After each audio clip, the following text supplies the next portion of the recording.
Assuming ma-impeach muli yung Vice President pero nag-resign siya, pwede pa bang ituloy impeachment trial para desisyonan yung pangalawang bahagi ay yung perpetual disqualification from holding public office?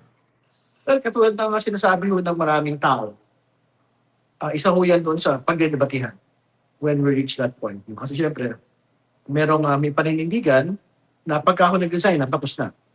Because a perpetual disqualification is only an incident of a removal from office. No? Pero siyempre, meron din yung nagsasabi, and I think many prosecutors and many of the House members, justice members, will have the same view na dapat magtuloy pa rin.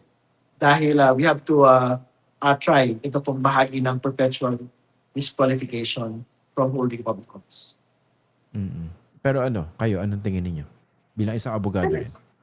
Natin ko, dapat magtuloy. Kahit po mag-resign ang ating pong pangalawang Pangulo.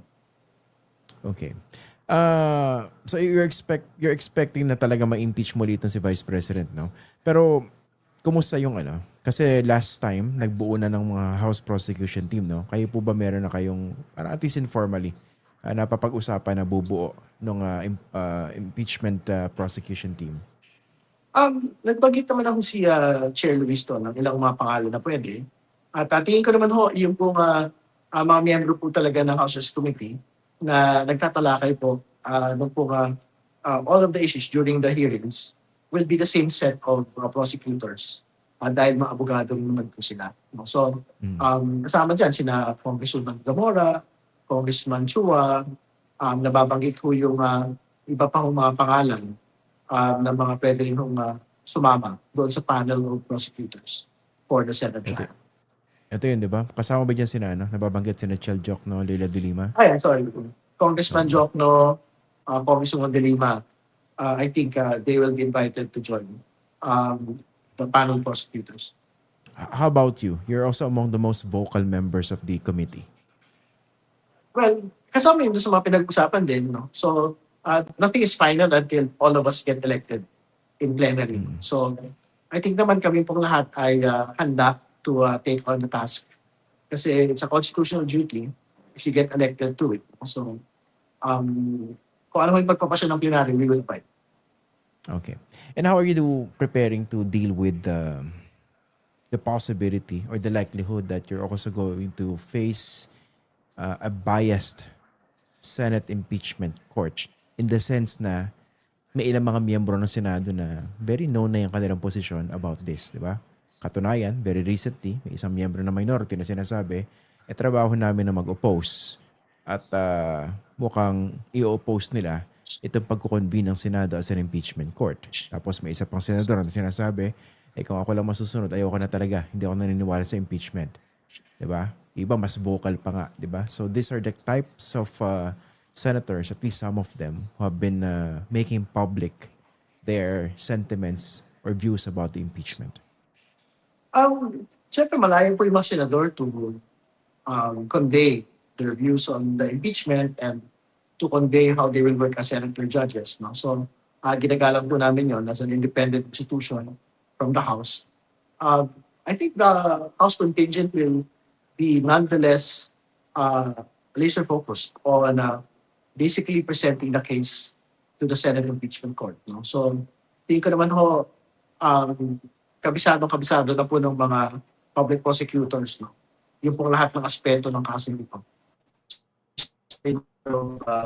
Presenting the evidence that we presented previously and presenting the new evidence which can be presented at the Senate trial, which includes yung pong BIR documents and most definitely yung pong bank accounts ng pong mag-asawang Duterte card. Okay. Ito, bilang huling bahagi ng ating panayam, Congressman, gusto ko pag-usapan yung the other factor which we didn't see during the 2012 Corona impeachment trial. Ay ko binabanggit ito sa programa yung social media as a factor. More specifically, yung mga troll farms, yung mga disinformation networks and infrastructures na nakikita natin.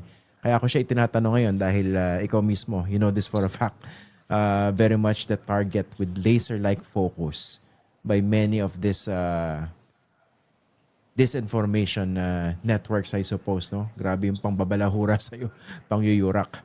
In fact, binibilang pa nga, nakita ko yung dami ng interview mo sa media. For the record, hindi nag-volunteer si Congressman Terry doon sa interview nito. Ako nag-invite sa kanya. Okay. So, yun nga, as a member of the House, no? House Committee on Justice, how do you think the prosecution team eventually should deal with this very important factor that we didn't see in previous impeachment proceedings? Ultimately, the truth will set you free. Hindi ba? So, for example, yung pong bomba ng AMLAC report basically obliterated everything relating to all the defenses of the Vice President on the matter. No? So, kahit po punta-punta yung 12 funds to basically dispute that, even the lawyers cannot actually dispute it. Hindi ba? So, di ko naman ho, for as long as we have our own laser focus on the truth and on the evidence that we can prove. Everything else is secondary. All the troll farms will get obliterated. We don't care, actually. Ito lastly, no? Merong isang media, ano ba tawag dito? Yung PGMN. I understand you filed a resolution to investigate this, how do you call this? Ano ba to? Social media, PGMN, tama? Okay? You filed a resolution to investigate the so-called propagation of fake news, quote-unquote, about the Meralco bill. Can you tell us about it? Well, syempre very important po kasi yung pagtugon sa, una, sa usapin po ng kuryente. Mahalaga po sa tao yun.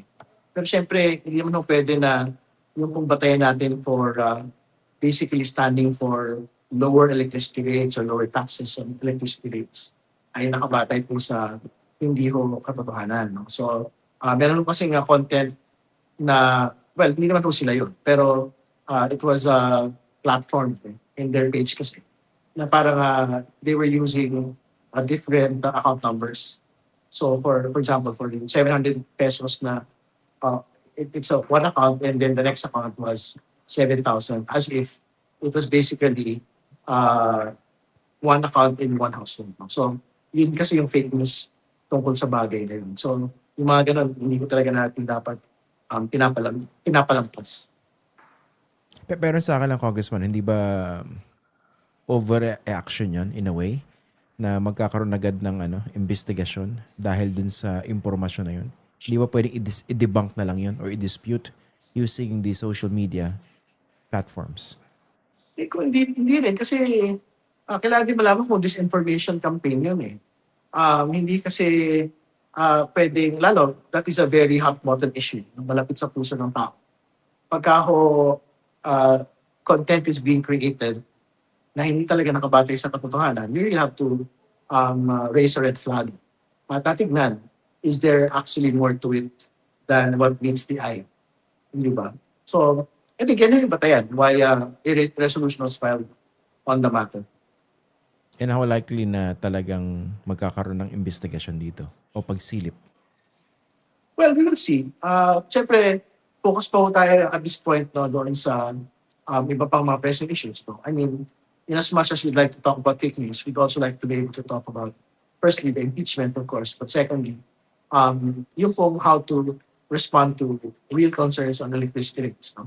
Particularly removing VAT on electricity rates. Pero it's something that needs to be stated at this point kasi it was basically platformed in the last couple of days. No? So, kumbaga, isa siyang bagay na hindi pwedeng palagpasin.